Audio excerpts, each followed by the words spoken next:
প্রথমে দুঃখিত। অনেকেই বলবে আচ্ছা এতদিন পর তুমি পিঠের রেসিপি দিচ্ছ, পিঠে এখন কে বানাবে, এবারে তো গরম পড়ে যাচ্ছে। কিন্তু কি করব, ফোনে আমি সমস্ত রেকর্ড করে রেখেছিলাম কিন্তু আমার দেওয়া হয়নি, আমার সময় পাচ্ছিলাম না। একটা ভিডিও মানে ফোনে আমার পুরো ভর্তি হয়ে যাচ্ছে, এত একটুও স্পেস নেই, এত ফোনে ভর্তি ভর্তি আমার ভিডিও করা আছে কিন্তু এডিটের অভাবে, সময়ের অভাবে করতে পারছি না। মানে আমার বাচ্চা এখন বড় হচ্ছে, তত দুষ্টুমি বাড়ছে, তত আমি সামালতে পারছি না ওকে যেন। তো লেটে দেওয়ার জন্য দুঃখিত। তো জানি এই এই ভুলটা তোমরা নিশ্চয়ই মাফ করে দেবে। তো আমি সেদিন দু রকম পিঠে বানিয়েছিলাম। একটা বানিয়েছিলাম ভাজা পিঠে, কি নাম দেবো আমি ঠিক নিজে বুঝতে পারছি না। আরেকটা বানিয়েছিলাম মটরশুঁটি আর ছোলার ডালের পুর দিয়ে। তো আমি পিঠের ডোটা বানিয়ে নেওয়ার জন্য এখানে একটু চালগুঁড়ি বেশি আর তার থেকে একটু কম ময়দা আর একটু কম সুজি দিয়েছি। মানে যদি এক কাপ চালগুঁড়ি হাফ কাপ দিয়েছি ময়দা আর তার থেকেও হাফ দিয়েছি সুজি, সেইভাবে মাপ করে দিয়েছি। আর একটু ঘি দিয়েছি আর একদম এক চিমটে মতো নুন দিয়ে ভালো করে এটাকে মেখে নেবো। কেন কি একটু বেশি জল দিয়ে মাখতে হবে, সুজির জল টানবে। ভালোভাবে মেখে দেওয়ার পর এটাকে আমি রেখে দেবো অনেকক্ষণ, প্রায় কিছু না হলেও আধ ঘন্টার বেশি, আর 2 ঘন্টা রাখলে আরও ভালো হয়। তো এখানে দেখো আমার লাড্ডু কতগুলো বেঁচে গেছিলো, আর এগুলো কেউ খাচ্ছেও না। লাড্ডুগুলো অবশ্যই ভালো ছিল, খারাপ নয়, কিন্তু মনে হলো এটাকে দিয়ে আজকে পিঠে বানিয়ে নিই। আর পিঠে খেতে তো আমি খুব পছন্দ করি, সেরকমভাবে বানানো হয় না পিঠে, যেহেতু আমার বড় অতটা পছন্দ করে না বলে, যে একজনের জন্য। কিন্তু তাই ভাবলাম যে আজকে যখন এই লাড্ডুটা আছেই, তখন এইটাকে দিয়ে পিঠে বানিয়ে নিই আর কড়াইশুঁটিটাও বানিয়ে নিই, দু রকমই হয়ে যাবে, একটা মিষ্টি মিষ্টি আর একটা ঝাল ঝাল। তো এরপর আমি অনেকগুলো বল বানিয়ে নেব। বলটাকে যেমন রুটি করার জন্য সেরকম ছোট ছোট বল বানিয়ে এটাকে একটা বাটির শেপ দিয়ে দেবো। বাটির শেপ দেওয়ার পরে তার মধ্যে এই লাড্ডুর পুরটা ওর মধ্যে দিয়ে ভালো করে নিজেদের শেপ, যে যেমন পারবে সেরকম শেপ দিয়ে দেবে। আমি তো অত ভালো করতে পারি না, মোটামুটি করতে পারি, এখন তাও পারি, বিয়ের আগে তো একদম পারতাম না। এখন মা যদি এগুলো দেখে তাহলে খুব খুশি হবে, বলবে যে বাহ, বিয়ের পর অনেক কিছু শিখে গেছিস। সত্যি আসলে মেয়েদের সেটাই হয়, বিয়ের পর অনেক কিছু শিখে যায় মেয়েরা। আগে বাপের বাড়িতে থাকতে অত কিছু ধ্যান দেয় না, অত শেখার চেষ্টাও করে না, পরে নিজের হাতে সংসার পেলে বা শাশুড়ির কাছে গিয়ে সব শিখে যায়। এখানে দেখো মোটামুটি হয়েছে, খুব একটা সুন্দর হয়নি। আর এখানে আমি বিভিন্ন শেপ দেওয়ার চেষ্টা করেছি, আগে যেমন ছোটোবেলায় করা হতো, মানে একরকম শেপ করতাম না, অনেক রকম করতাম। তো এটা দেখো, এটা আমি সূর্যমুখী ফুলের মতো বানানোর চেষ্টা করেছি, জানি ওরকম হয়নি।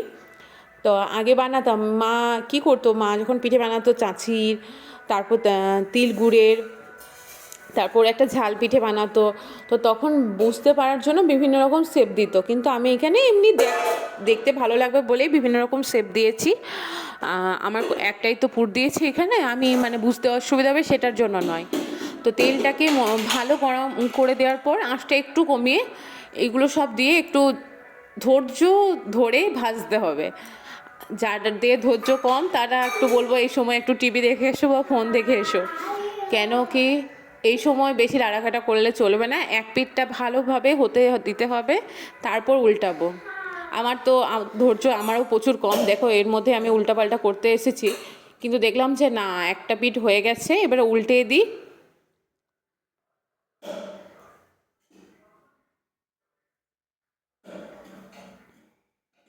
ব্যাস, আর বেশিক্ষণ আমার ভাজতে সময় লাগবে না। আমি এবার ভাজা হয়ে গেছে, খুব একটা ভাজলে বড্ড শক্ত হয়ে যাবে। তো আমি এরপর তুলে নেব এই ছাঁকনিটা দিয়ে, তেলটাকে ভালো করে তুলে ঝরিয়ে নেব। এটা আমি দুপুরবেলায় বানাচ্ছিলাম, তারপরে দেখলাম যে আমার ছেলে উঠে যেতে পারে, তো তখন বানানোটা আমি স্টপ করে দিলাম। আর এতটা গরম, আমি তোমাদেরকে দেখাবো, ফটো তুলবো, সেটাও পারছি না। তো যাই হোক, এই ফটোটা পরে শেয়ার করব তোমাদের সাথে।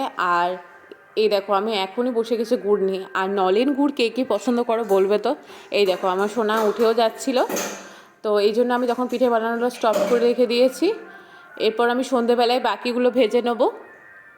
আর ভেজে একটা জায়গায় আমি ঘন করে রেখেছি দুধটা কিছুটা, তার মধ্যে নলেন গুড় দিয়ে, এখানে তোমরা ভেলি গুড়টাও দিতে পারো, যেটা বলে লবাত, বা ইয়েটাও দিতে পারো, মানে ঝোলা গুড়টাও দিতে পারো। তো এরপর আমি এগুলো দিয়ে ভালোভাবে ঢাকা দিয়ে রেখে দেবো। এগুলো একটু নরম হতে সময় লাগবে। তো এই পিঠেগুলো আমি আজকে আর খাবো না, আজকে সারা রাত রেখে দেবো, কাল সকালে খাবো, নরম হয়ে যাবে। এরপর আমি কিছুটা মটরশুঁটি আর ছোলার ডালও ভিজিয়ে রেখেছিলাম, আদা আর লঙ্কা দিয়ে পেস্ট করে নেব। তারপর একটা পাত্রে কিছুটা তেল দিয়ে, সাদা তেল দেবো অবশ্যই, সর্ষে তেলে তো খুব ঝাঁঝ আছে, সর্ষে তেল দেবো না। তারপর হিং, কালো জিরে ফোড়ন দিয়ে বাটাটা দিয়ে নুন, হলুদ আর একটু চিনি দিয়ে ভালোভাবে মশলাটাকে, মানে এই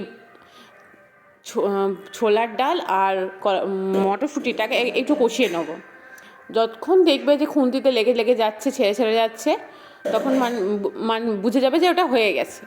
তারপর আমি কিছু ছোট ছোট পেড়ার মতো বানিয়ে নিয়েছি, আবার সেই প্রসেস পুর ভরার। তো একটু বেশি করেই পুরটা ভরে নেবো, কেন কি আমি এখানে তো বেশি পিঠে বানাইনি, এই পুরটা তখন বেঁচে যাবে, তার থেকে বেশি বেশি করে দিয়ে দিলাম। এই দেখো আমার ছেলেও হাত লাগাতে চলে এসেছে।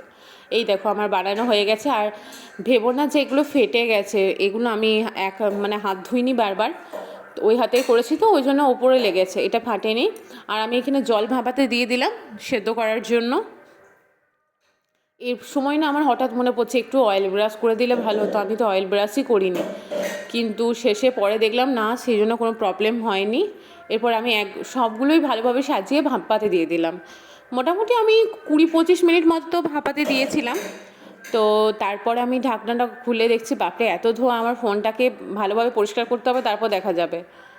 তো আমি এখন ঢাকা দিয়ে রেখে দিলাম, একটু ঠান্ডা হতে দিলাম। তো এই দেখো আমি সাজিয়ে নিয়েছি, দেখতে সুন্দর লাগছে না? আর পরের দিনও সকালে বেঁচে গেছিলো, সেটাও আমি খেয়ে নিয়েছি, খুবই সুন্দর হয়েছিল, ঝাল ঝাল পুর, আর এইভাবে গুড়ের মধ্যে ডুবিয়ে খুবই ভালো লাগছিলো।